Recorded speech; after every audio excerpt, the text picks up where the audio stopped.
Welcome to my channel. Please subscribe. ఈ రాసుల వారు మట్టిని పట్టినా బంగారమే అవుతుంది. వారికి ఊహించని ఎదురు దెబ్బలు.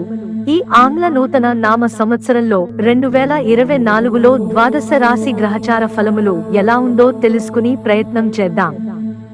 మొదటగా మేష రాశి వారికి శని గ్రహము 11వ స్థానంలో శుభ స్థానంలో ఉండడం వల్ల అన్ని శుభ ఫలితాలే సంభవించును.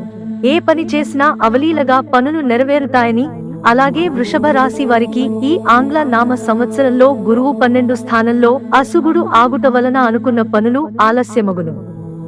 దీని నివారణకు ప్రతి గురువారం రోజున గురువుకు పాలలో అభిషేకం, పసుపు బట్టలు అలంకరణ, శనగలలోతో నివేదం పెడితే దోషాలు తొలగిపోతాయట.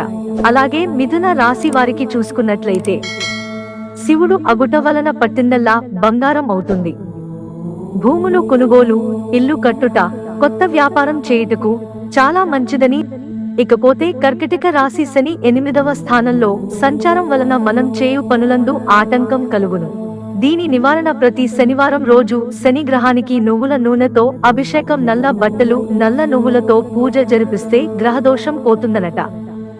సింహరాశి గురువు 9వ స్థానంలో సంచారము వలన ఏ పని చేసినా అవలీలగా నెరవేరుతుంది. కొత్త పనులకు అనుకూలం కాని శని 7వ స్థానంలో అశుభం వలన పనులు మందగించును. కన్య రాశి వారికి 6వ స్థానంలో గురువు, శని 4వ స్థానంలో సంచారం వల్ల పనులు ఆలస్యం వలన వీరు గురువారం శనికి శనివారం నవగ్రహాలు పూజ చేస్తే మంచి జరుగుతుంది. తులారాశి వారికి ఈ ఆంగ్ల నామ సంవత్సరంలో గురు 7వ స్థానంలో సంచారం వల్ల అన్ని పనులు నెరవేరును.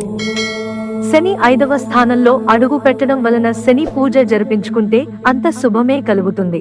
వృశ్చిక రాశి వారికి గురువు 6వ స్థానంలో, శని 4వ స్థానంలో అశువులు అగుట వలన చేయవలసిన పనులు ఆలస్యమగును. ధనస్సు రాశి వారికి గురువు 5వ స్థానంలో సంచారం వలన చేయి పనులు తొందరగా నెరవేరును. అలాగే శుభం కూడా కలుగును. అలాగే మకర రాశి వారికి గురువు 6వ స్థానంలో అశుభుడుగు వలన చేయు పనులు ఆలస్యమగును. అనారోగ్యం కూడా జరుగుతుందన్నారు. కుంభరాశి వారికి గురువు 5వ స్థానంలో అగుట వల్ల పనులు ఆలస్యం, కొంత ఆస్తి నష్టం కూడా జరుగుతుందన్నారు. మీన రాశి వారు గురువు 2వ స్థానంలో శుభమగుటం వల్ల చేయి పనులందు అన్ని రంగాలలో విజయం సాధిస్తారన్నారు. మిత్రులారా, మాకు మీ సహకారం అందించడానికి వీడియోను లైక్ చేయండి. ఇంట్రెస్టింగ్ వీడియోస్ కోసం ఛానల్ సబ్స్క్రైబ్ చేసుకోవడం మర్చిపోకండి. ధన్యవాదాలు.